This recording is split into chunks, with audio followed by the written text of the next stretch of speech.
Amin. Haleluya. Firman Tuhan selalu bagi kita semua yang hidup dalam kasih Tuhan tanpa retorika dan tanpa banyakkan alasan, ya. Sebab ketika kita kebanyakan alasan, nanti kita akan ketemunya retorika. Dan ketika kita ketemunya retorika, maka sebetulnya kita nggak punya iman, tetapi yang ada adalah ilusi atau halusinasi dari kehidupan.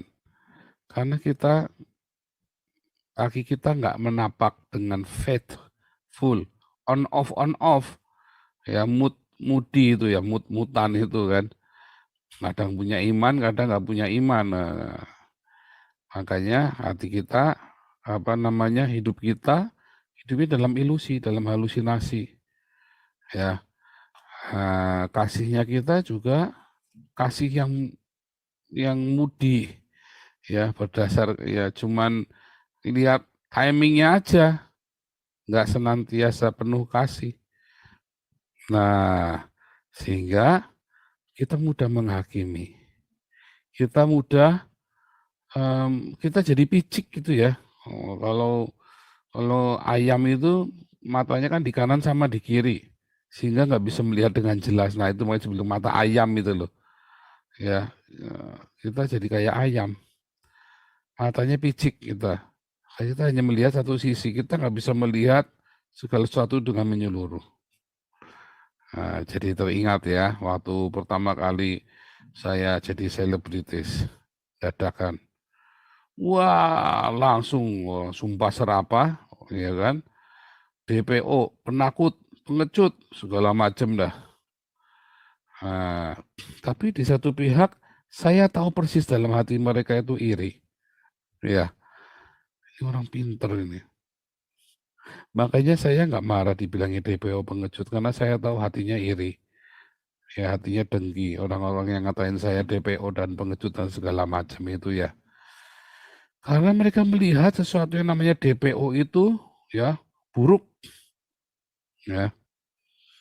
Mereka lupa jagoan-jagoan yang ada di dalam film-film itu, dalam cerita-cerita maupun di Alkitab itu semua itu DPO semua. Ya, semua itu pernah DPO. Ya, jagoan-jagoan itu semua pernah DPO ya.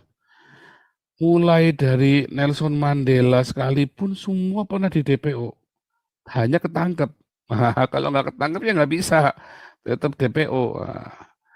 Makanya ketangkep. Kalau saya nggak ketangkep. Kenapa? Itu yang namanya lihai. Itu namanya penuh dengan hikmat. Ya kan? Seperti Daud itu kan. Di DPO kan. Sama mertuanya jadi buronan mertua. Bisa nggak Daud mengalahkan mertuanya? Bisa. Bisa ya. Tapi waktu itu bisa perang saudara. Makanya Daud memilih untuk lari. Ya. Karena di samping itu Daud percaya bahwa orang yang diurapi oleh Allah tidak boleh diganggu. Dia menghormati urapan itu, ya. Namun sebetulnya banyak lagi ya. Tuhan Yesus juga mengajarkan bagaimana kita boleh lari. Yang tidak boleh itu menyangkal. Ya banyak orang sok-sokan nggak mau DPO, tetapi akhirnya dia berkompromi dengan imannya dia. Ya berkompromi. Akhirnya apa? Ya sama saja bohong. Ya Tuhan Yesus kasih tahu boleh lari. Yang tidak boleh itu menyangkal. Tadi diceritakan juga Paulus, ya, sampai diturunkan pakai keranjang. Saya mah belum belum sampai turun pakai keranjang ya, belum sampai turun pakai keranjang. Masih mending naiknya pesawat Garuda dulu datang kemari itu. Saya naik Garuda ya, keren kan naik Garuda lumayan. Pakai Airbus ya, Garuda yang Airbus itu turunnya. Wah lumayan itu ya. Bayar tiketnya juga 9 juta rupiah itu. Lumayan, makanya dapat makan ya 2 kali. Eh, belum pakai keranjang, belum saya ya. Ya. Nah, Tetapi kalau kita melihat ketika orang-orang ini, dasarnya orang-orang ini memang orang-orang yang hebat. Sehingga di dalam pelariannya itu mereka justru bisa berkarya. Ya, Anda kalau lihat orang-orang Yahudi itu dipesenin ya, berdoalah bagi kesejahteraan kotamu kemanapun Tuhan membuangmu. Mereka tuh lari ya dari peperangan yang luar biasa, mereka tuh ada yang dibuang, ada yang lari, ada yang dibuang. Tapi semua orang Yahudi dinasihatin, berdoalah bagi kesejahteraan. Kalau orang Yahudi berdoa itu nggak cuma doa ya, nggak cuma doa halo halo halo halo begitu ya, tapi mereka benar-benar menjadi berkat, menjadi dampak di mana di kota mereka. Dari dulu, dari zaman pembuangan ke Babel, mereka menjadi berkat, mereka menjadi warga yang memberkati kota, ya, dari zaman Daniel, Sadrah, Mesah, Abednego, Mordekai, Esther, ya kan, Esra, Nehemia, mereka itu menjadi berkat, ya. Orang-orang Yahudi ini menjadi berkat bagi kota-kota itu. Di mana ada orang Yahudi, maka mereka akan memberkati kota itu. Ajaib ya. Di mana ada orang Yahudi. Kalau kita ingat bahkan kalau dalam sejarah Islam, orang-orang Yahudi di Medina itu membuat kota Medina itu jadi maju. Ya. Yang membuat maju kota Medina itu orang Yahudi dan orang Kristen. Lalu mereka disingkirkan sama Muhammad ya, dikhianati sama Muhammad, dibuang dari kota yang mereka bangun sendiri. Jahat ya Muhammad ya.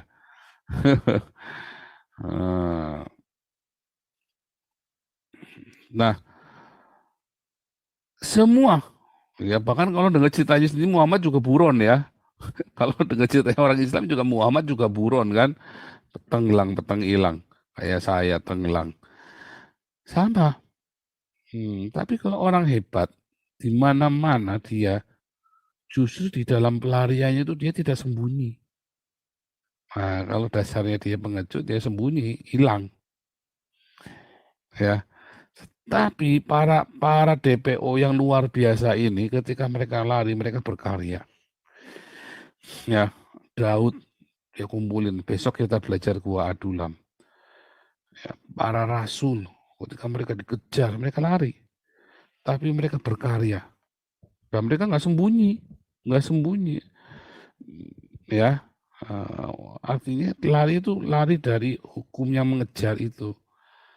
Tetapi mereka di komunitas yang baru, mereka bisa remote ya.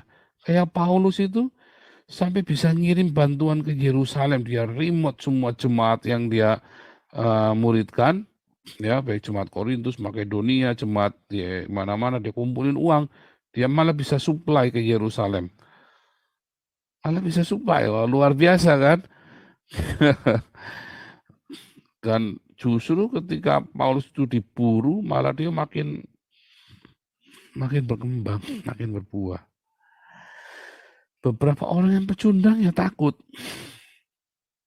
Tetapi orang-orang yang berani, ya orang-orang yang punya wawasan yang luas, mereka bergabung, mereka tahu.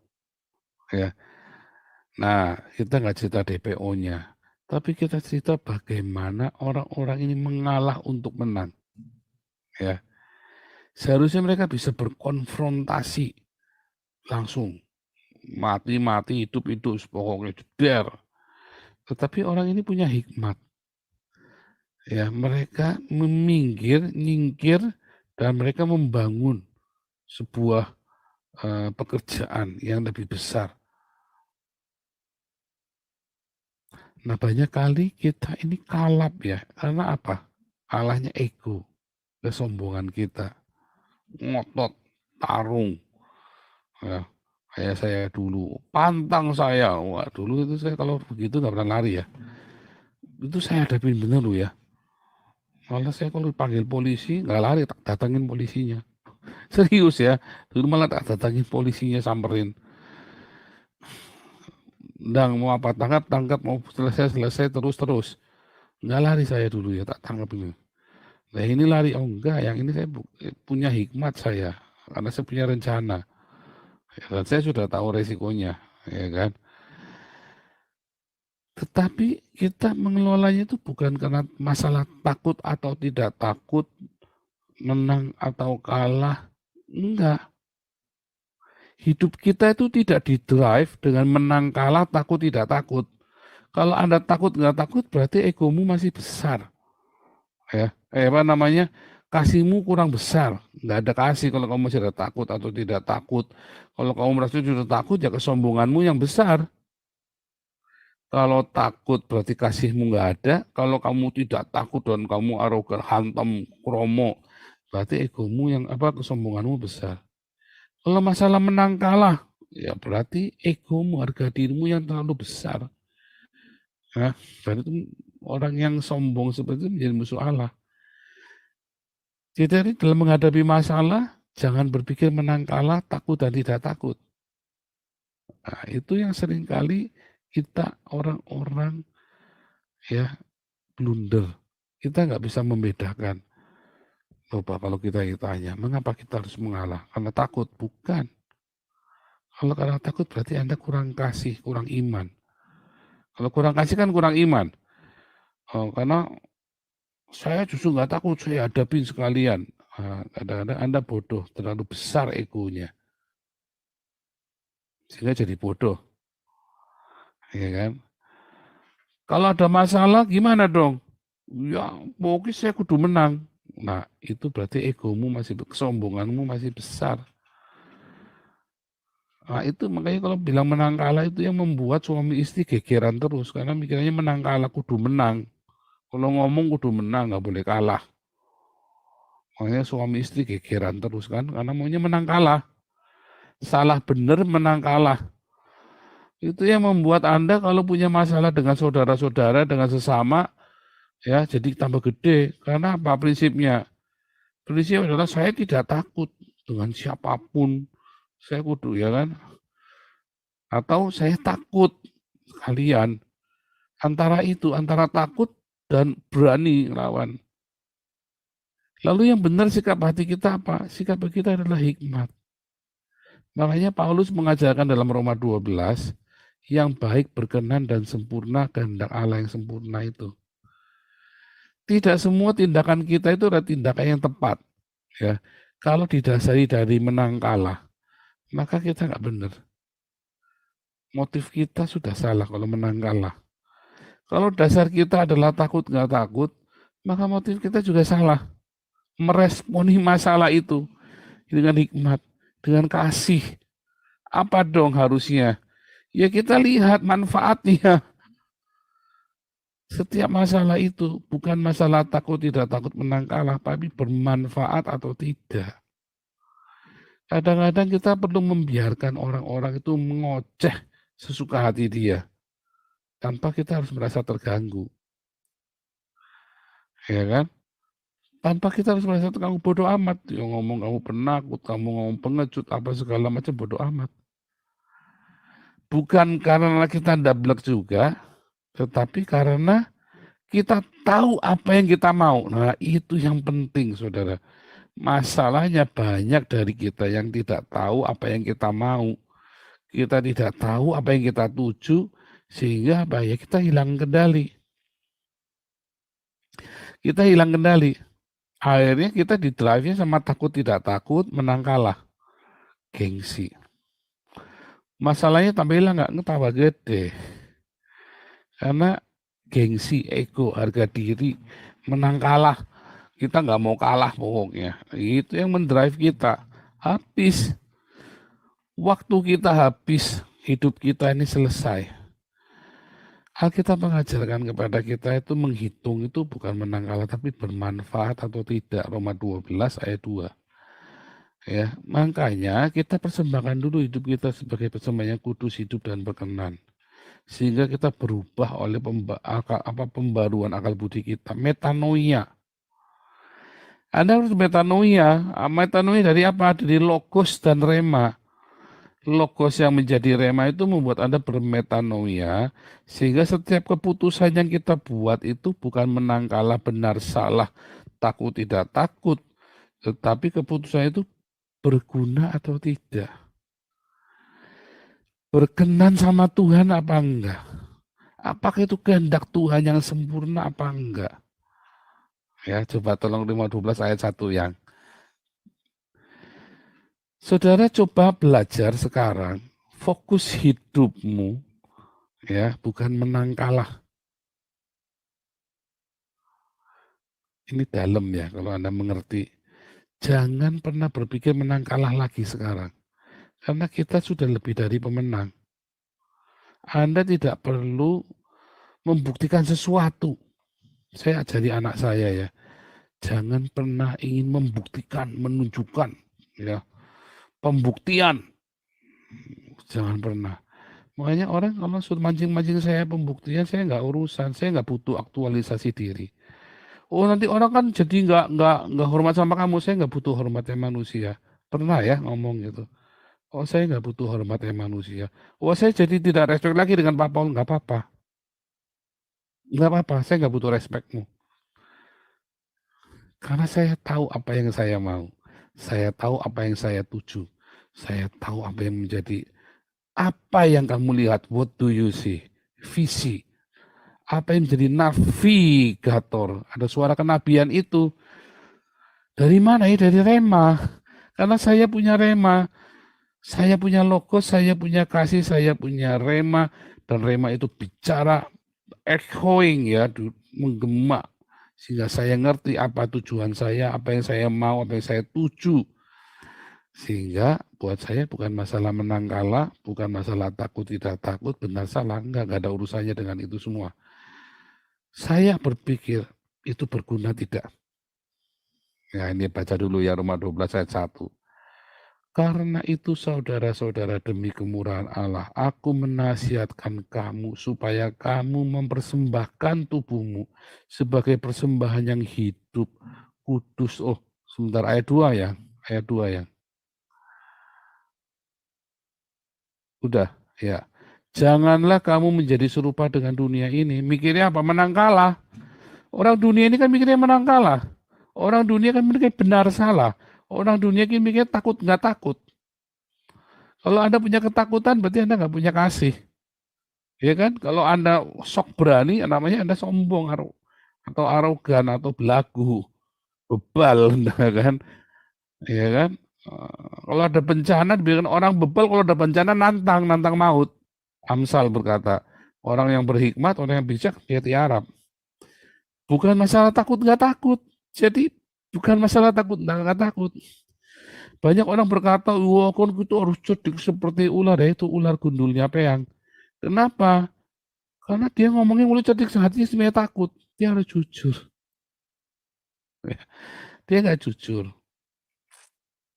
Yang tahu kita sendiri. Ya, jangan menjadi serupa dengan dunia ini. Ya, tetapi berubahlah oleh pembaruan budimu. Sehingga kita bisa membedakan. Kita harus metanoia. Pembaruan budi itu kata metanoia. Kita harus metanoia. Ya, mindset kita dirubah melalui logos yang kita baca dan rema pengalaman-pengalaman. Anda nggak akan bisa metanoia kalau Anda nggak punya rema. Cuman logos. Nggak bisa. Nggak bisa. Karena metanoia itu berdasarkan pengalaman-pengalaman yang sudah-sudah. Makanya Anda harus punya pengalaman dengan Tuhan. Bagaimana punya pengalaman dengan Tuhan? Ya Anda coba, ada logos lakukan. Nanti salahnya di mana? Berkali-kali salahnya di mana? Yang salah logos, pemahaman logosmu.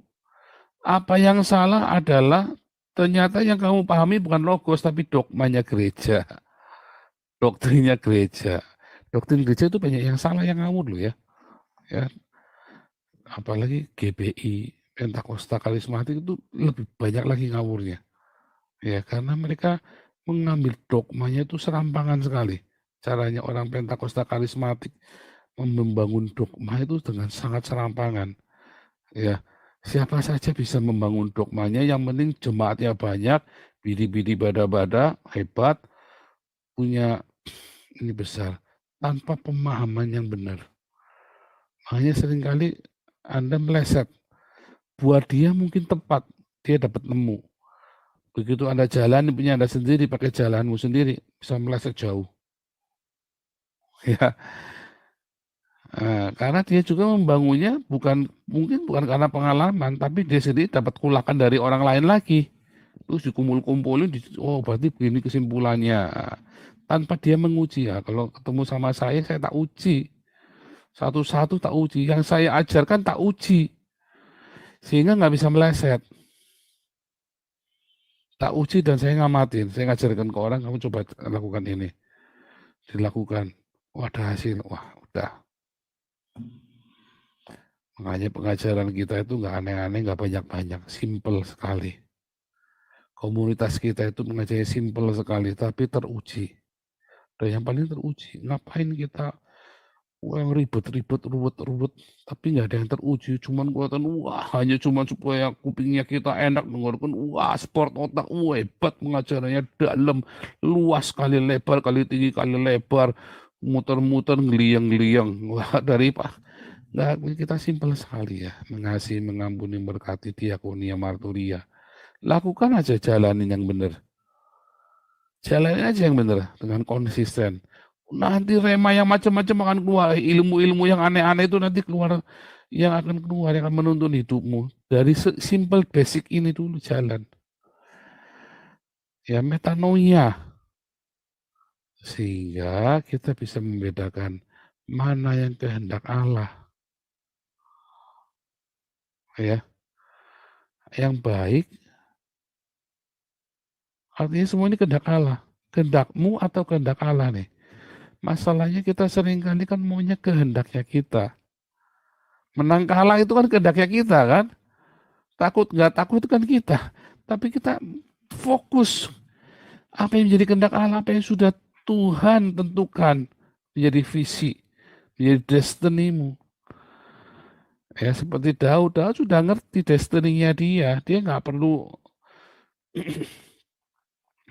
sampai pertumpahan darah, bahkan ketika di hari dia bisa ambil tahta mertuanya dengan mudah pun dia nggak mau ambil, sampai orang-orang itu datang sama Daud yang mereka yang menyerahkan.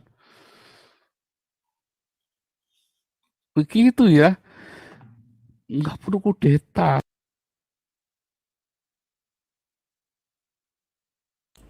Termute, Pak. Iya, udah. Nggak perlu kudeta, ya. Biarkan saja. Sebab apa? Sebab kita tahu kehendak Allah. Nah, makanya kita tahu apa yang baik. Kita bisa pilih yang baik. Keputusan-keputusan yang baik. Keputusan-keputusan yang berkenan. Ya, level pertama itu yang penting baik. Level yang namanya baik itu yang namanya kalau menikah, Pak saya mau menikah, menikah sama siapa? Ya, misalnya si Tono, saya mau menikah sama Karto, ya nggak baik, jangan. Tono yang menikahnya sama Tini, apa Karti, jangan sama Karto, ya kan? Yang berkenan, level berkenan. Iya, tapi si Karto pakainya Pak, kucing dalam karung, Pak, hitam-hitam. Oh ya jangan, ya. Si Tono mau kawin sama si Tononya pergi ke gereja, si Kartinya kucing dalam karung, ya jangan. Ya pasti nggak berkenan. Memang baik ya kan, botol ketemu tutup ya namanya baik gitu. Tapi kalau terus yang satu kru pakai kucing dalam karung, yang satunya haleluya, ya nggak baik, nggak berkenan. Dan yang sempurna itu Anda benar-benar dengarkan lagi, pilih, ya kan? Yang sempurna itu yang tepat. Kadang-kadang sakit, tapi itu yang tepat. Nggak apa-apa. Jadi bukan menang kalah. Kadang-kadang Anda harus mengalah. Kadang-kadang Anda harus sepertinya kalah. Kadang-kadang harus sepertinya takut. Tetapi dalam hal semua itu yang membedakan adalah karya yang Anda buat itu. Di dalam proses mengalah atau kalah itu, sebenarnya apa yang sedang Anda buat, ada sebuah uh, produktivitas. Produktif. Banyak orang yang kelihatannya nantang maut masuk penjara. Akhirnya nggak produktif. nggak bisa apa-apa kan. Coba kalau saya di penjara, mana bisa kita bikin sampai yang aneh-aneh begini. Kan begitu. Tapi karena saya tahu yang Tuhan kehendaki buat saya, kita tenang. Ini bukan masalah kalah menang, nggak ada urutannya. Tapi kita semua sudah atur, kita sudah hitung masak-masak, kita sudah tanya, doakan, kalau perlu puasa, minta kehendak Tuhan yang sempurna. Saudara, saya berharap saudara nangkep yang dimaksud bahwa hari ini belajar, tanggalkan egomu, tanggalkan keinginan untuk menang kalah, keinginan untuk oke kudu menang kalau ada masalah. Enggak. Kadang-kadang kita harus kalah. Kadang-kadang kita harus kalah, tapi dalam kalahnya itu kita produktif. Kadang-kadang kita harus tiarap. Bukan karena takut, tapi kita tiarap. Dan dalam tiarapnya itu kita produktif. Ada yang dihasilkan, dikaryakan, sambil jalan terus. Kalau orang takut, tiarap, menggigil, ketakutan, di framing sampai nggak bisa apa-apa, nggak berdaya. Udah apa pokoknya nggak bisa jadi pecundang. Ya kayak gajah dirantai dari kecil sampai gede, rantainya bisa diputus juga nggak bisa, udah nggak berdaya. Kepalanya itu udah di framing takut, bohongnya. Ya kan, kepalanya sudah di framing apa pecundang, minoritas. Kepalanya sudah di framing, kamu ini cuman anak perempuan, nggak bisa apa-apa. Kepalanya di framing, kamu ini orang miskin. Kepalanya di framing, kamu ini orang bodoh, lahirnya sudah cacat. Kepalanya di framing, ibu kamu itu bukan perempuan baik-baik. Ya kan? Udah di framing. Nah, itu namanya pecundang, beda. Tapi ada orang yang dia berhenti, dia tahu kapan dia berhenti, dia tahu kapan dia diam, dia tahu kapan tiarap. Bukan karena framing itu. Dia tahu roh yang ada di dalamnya lebih besar daripada apa yang di dunia. Tapi dia tahu apa yang harus dia lakukan. Dia punya destiny. Tuhan Yesus memberkati. Haleluya.